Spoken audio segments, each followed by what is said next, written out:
أعلنت مؤسسات يهودية كردية دعمها للاستفتاء في إقليم كردستان العراق، معتبرة إجراءه ضروريا، فيما تؤكد تقارير غربية أن السعودية والإمارات وإسرائيل تشجع البرزاني على الانفصال وتشكيل دولة كردية شمال العراق. جاء ذلك في بيان مشترك أصدرته جمعية الكرد اليهود في كردستان وجمعية الكرد اليهود في إسرائيل وجمعية الكرد اليهود في المهجر، بالإضافة إلى ممثلية الديانات اليهودية في وزارة الأوقاف بإقليم كردستان. وحوى البيان فقرة غير دقيقة ودعائية لتصوير أكراد العراق وكأنهم يتعرضون لإبادة جماعية. وذكر البيان أن يهود كردستان والعراق كانوا أول جماعة دينية تتعرض لعمليات الفرهود والإبادة الجماعية والتهجير القسري، لافتا إلى أن هذه العمليات بدأت ضد اليهود وانتهت بالإبادة الجماعية ضد الكرد الأيزيديين، متجاهلا البيان ذكر داعش الذي ارتكب جرائم بحق الأيزيديين وغيرهم من العراقيين.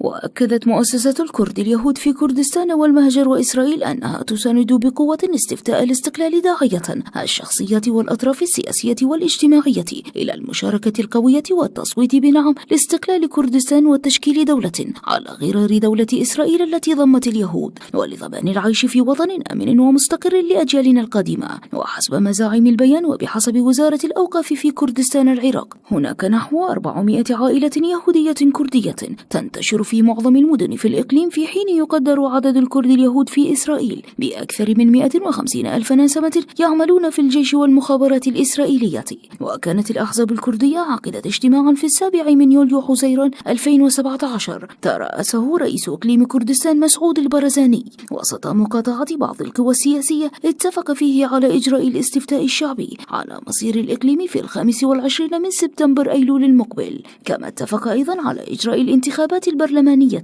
وانتخابات رئاسة الإقليم في 6 من نوفمبر تشرين الثاني المقبل. وكان راديو أوستن الأوروبي قد نشر تقريرا له قبل شهرين أكد فيه أن إسرائيل تقف وراء تحريض القيادات في إقليم كردستان للانفصال وإقامة دولة كردية متعهدة بالعمل على تأمين تشكيل جيش قوي لدولة كردستان المزعومة. وفي هذا الإطار فقد تناقلت وسائل إعلام غربية عن دور فعلي لكل من الإمارات والسعودية في تحريض رئيس إقليم كردستان على الانفصال وتأسيس دولة كردية، وتعهدتا بالاعتراف بها والعمل على توقيع اتفاقية عسكرية وأمنية مع الدولة الكردية المزعومة، فيما يرى مراقبون أن الرغبة الإماراتية والسعودية هدفها تقويض دور العراق في المنطقة وإضعاف العراق. وترى الإمارات والسعودية بأن تطبيق الديمقراطية في العراق يمنح الأغلبية الشيعية حضورا سياسيا في الحكم العراقي، وفشلهما في ضرب العملية السياسية وخسارة رهانهما على دعم بقايا فلول نظام صدام ودعم التنظيمات الإرهابية